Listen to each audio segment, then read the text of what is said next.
but to me, it wasn't because they were trying to like just do like pinup shots of her. Like it was again to like put that color story in there, put that like sense of like fun and whatever in the audience before they really ratcheted it up. Like there was purpose to her being all booby and leggy and yeah, I don't think they did a very good marketing campaign at all for this, which is I guess didn't matter in the end. Like it made Yeah. so much money. Word of mouth, like Crawl. Yeah. Remember when I saw that this Totally. movie had 79% on Rotten Tomatoes? I was like, yes, like this is good. And I saw the director. I was like, oh, okay, this dude knows what he's doing. And Crawl too. You know, they didn't even screen Crawl for Oh, wow. critics, and then it's up in the 80s. It's 84% right now. You should watch the latest Rotten Tomatoes verse. It's about disaster movies, and Crawl gets mentioned a lot. So just watch that episode on Rotten Tomatoes on YouTube. But I made sure to include a lot of Crawl references. But yeah, I think people are afraid to market these movies. Like they're just, I don't know, like we have, but I mean, think about if you're the studio, like we have Blake Lively on a rock fighting a shark. Like that's kind of hard to promote, I think. Maybe just show. Or like I don't know. not at all. Like you just said that sentence to me and I'm like, I'm on board. Yeah. Like You're a little biased in being a big shark film fan. totally. That's true. But that's who you market to, you know, like we've been comparing the movies a lot, quite a bit, but Deep Blue Sea and The Shallows stand out to me because they tapped those other reserves. Like for any shark movie, you're always going to get the people who watch shark movies, even though we're like, oh, this is going to be garbage. But like, you still watch it. You maybe don't watch it right when it comes out, but like, you know, we will eventually circle back to it at some point, which is why, you know, you're able to like produce all these direct to DVD, blah, blah, blah. But for Deep Blue Sea and The Shallows, it tapped into those audiences that don't, and The Crawl. The Crawl is such a great comparison to this movie because people who wouldn't normally go and watch those movies because they're scared or whatever, they went and watched it. You know, Get Out was similar, where it was marketed as this horror movie, and a lot of people don't want to watch horror movies because they're scary, but it became a thing that you had to see. I don't think Shallows is to that level. Crawl to me is more just because, again, I think there's maybe more substance to it because it's not a shark, which seems insane. This is a prestige alligator film. Yeah. Rather than... Alejandra Aja made it for $15 million. And I will, the Green Knight looks amazing, but as a $15 million movie, I don't think they get any better looking than Crawl. I don't care. Yeah. I think with the amount of VFX, the shots, they show a lot of Gator. Gator. They show a lot of Gator in it. I think it's one of the best $15 million movies I've ever seen. So I just gotta throw that out there. That low. And we were with Aja, we talked about this last time too, and I also just recently watched this movie before a lake trip. Piranha 3D. Yes. Awesome film. Yeah. Phenomenal. Great movie. It's also really beautiful as well. And it's like obviously a lot more that if somebody said campy B movie to me, I would be like, yeah, for sure. Confident campy B movie. Like an A+ B movie. It's trying to be a B movie, and it succeeds and is a lot of fun. Yeah, and it's great.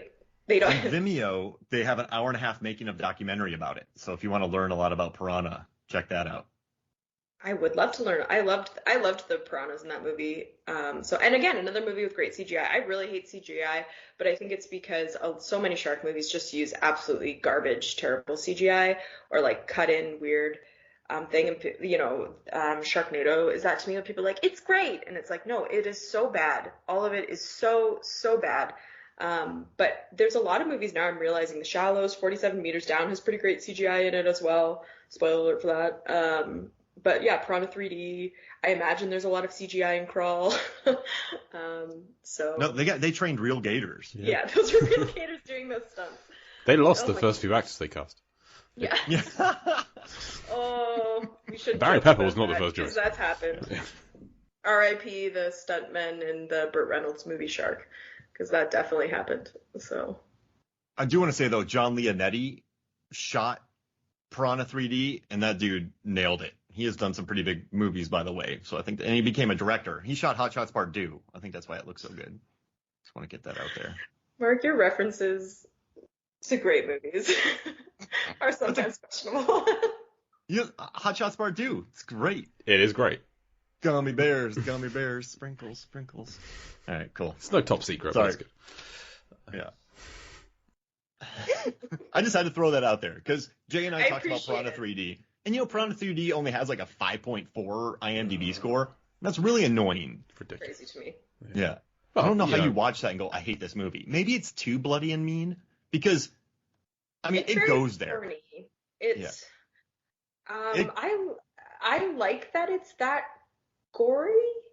Maybe that don't caught know. people off guard though, because that scene where the lady's head gets ripped off from the boat. Yeah. Oof. Yeah, and like I like that they killed people in that movie, which is a horrible thing to say, but it's what we're watching it for. I don't know. Yeah. I mean, and even this movie, like people die in this movie, and only one of them deserves it. Yeah. I don't know. Those surfers call her little girl in the beginning, and you're like, but that's kind of that's like kidding. Gentle teasing. Like the guy who's trying to rob her, bite him in half, leave him for dead. Oh my God, Jay, you're an apologist. No, I'm the problem. We've established this. We have established this.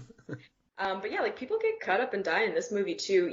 I like that you don't see it. I think it's interesting. It's really interesting reading interviews with the director too, and how like effusive he is over Blake Lively, because that shot where it's just her reacting, he's like, we gave her one shot to do it, and then he's like, she nailed it. And other than that, it was going to be like another shark attacking people scene. And so I think the fact that they were able to really use her in that way too, and deflect from seeing what the shark is doing. And so when you actually finally saw him like cut up some people, it was like gnarly. Like when he jumps out of the water, I keep saying the shark is a he, I know it's a she. When she jumps out of the water to get that one surfer, like you are surprised, you know what I mean? To like really see how vicious this thing is. And like the footage on the video is super terrifying, and like, and I like the use of the waves of people just like disappearing behind the wave, just to build the tension. Where are they going? Are they dead? Are they alive? Are they coming this way? Going that way? I like that. Wasn't overused. They used it twice, but it worked very well both times. Yeah, the film, like the way they put the camera on the water is so like, again, it's like the Chrissy death scene. Like it's so terrifying where it's like, you're just waiting for it to pop out from under the water. And again, they don't use it very often. They use it when she's in the buoy thing. I don't know what to call that other than a buoy. But, I call it a buoy, so I don't know. A buoy, it's different, yeah. Different countries. It's something metal with fast chains. Yeah, it's a buoy, it's a buoy. But yeah, again, like a lot of the time when the camera's in the water, you don't actually see the shark, but you're still expecting it. And then so when you're not expecting it does come, like there's just really great filming in this. But the wave scenes are, it's particularly terrifying.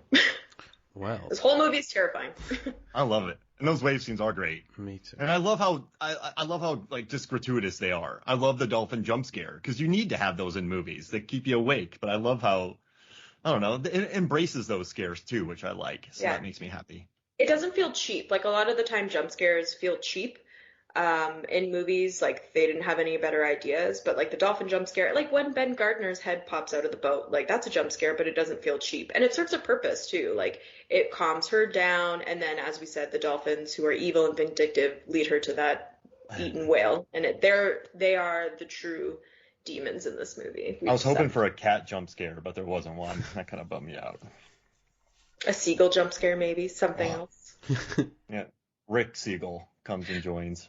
But even that, and then when she like kind of flips under the water too, with when the seagulls do sort of scare her, and then the sort of loud violin when the shark goes underneath her, like, this is well done, man. This is well done. This whole movie is well done. I'm a little bit worried about the director entering into superhero world. There's a great, I think it was Angelica Jade Bastion who talked about, because Olivia Wilde is going to direct a Marvel movie as well, and sort of taking these directors who are making really great movies in sort of the medium budget range, and then now that they're going to be blockbusters, like worrying about flattening them as well. Like what's going to happen to this guy? Is he going to be able to make his movies like this, or is he going to forever be in this sort of blockbuster world where you don't really get to be creative anymore? Like, I know some people like the Marvel and the DC movies, but they're very prescribed and formulaic in their own ways. So I would be sad to see him go that route and no longer sort of get to make an off-the-cuff shark movie or whatever sort of suits him. He talked about a lot of his earlier previous films having the same energy of The Shallows. So I would hate for him to be sort of sucked up into the tractor beam of Hollywood, even though it's great that he's, being celebrated. So. Well, that happened in Jungle Cruise. Yeah, it's already happening. So hopefully, I don't know. Now I can't think of the director I'm thinking of. But almost like a Richard Linklater sometimes, where it's like, no, not even, because School of Rock is great, but Yeah, I there's prefer some his high budget stuff to his low budget stuff. yeah, like he'll make the high budget so he can make the low budget. I always think of Jake Gyllenhaal with that. He'll do a Spider-Man so that he can do like a weird arty movie. Yeah, that art movie, Velvet Buzzsaw, or one of those. Yeah. Oh, that was terrible. Okay, so we need to wrap this up. I think we're running a little long. One thing we need to do first. Do you reckon that how in comparison to Deep Blue Sea, is it deeper and bluer? What do we think? Ooh. It's a film called The Shallows. Yeah, What do we think? definitely What do we not think? deeper. No. Definitely not deeper. No, yeah, it's definitely. Well, you know what? It's higher than Deep Blue Sea. Wait, no, it's. Well, she's on ocean level the entire time. Uh-huh. Yeah, it's a very, very shallow film in that the average comes out as above sea level. Yes. So it just works out about half a meter or like 1.5 feet up in the air because she spends a lot of time up on rocks or the buoy or on land, etc. And blue, the bluest Deep Blue Sea film is Deep Blue Sea 3, which is 41.5% blue. This one is almost 70% blue. This is the bluest film I've ever seen. Oh. It's because everything at night has this like midnight blue tinge to it. There's a lot of And underwater it's stuff, a all lot of on underwater. water. Yeah, Yeah. there's blue everywhere. It's great. Yeah. But all I need, obviously, filmmakers just want to make the deepest, bluest film ever. That's the main aim for filmmakers. Yeah. But make your credits blue. Make the background of your credits blue. You're gonna skyrocket in the scores. That's my tip for everyone out there. Make your credits blue. You'll be hitting the highs on these charts. That's all. The end of this movie is really colorful, right? Like it all goes Technicolor at the It end. does. And it could have been blue. It's the ocean. It could have been completely blue. They went and throw in some reds and some greens and some oranges. What are they doing? They're just throwing their scores away. I don't know. So, Kate, thank you for joining us. This has been... Thank you for having me. Always a pleasure to come on and yell about movies. we'll have to have you back. We've dipped our toe into our Deep Blue Sea adjacent water, and I think it's going well so far. So I'm sure the listeners want to know what we're talking about next week. Next week, no sharks, no Rennie Harlin, but I think next week might be a deeper film. Oh, way deeper. We're talking about The Abyss next week. A film I think I saw a long time ago, but have very little recollection of other than a CGI face. So we'll talk more about that next week. But Kate, do you have anything you wish to plug? I guess read my blog. It's still on Medium. I'm out of Medium jail. I know you guys are concerned about that. I'm finally out of Medium jail, so that's exciting. Can't take my hot takes. Follow my blog on Medium. It's just my name, or I link to it on Twitter.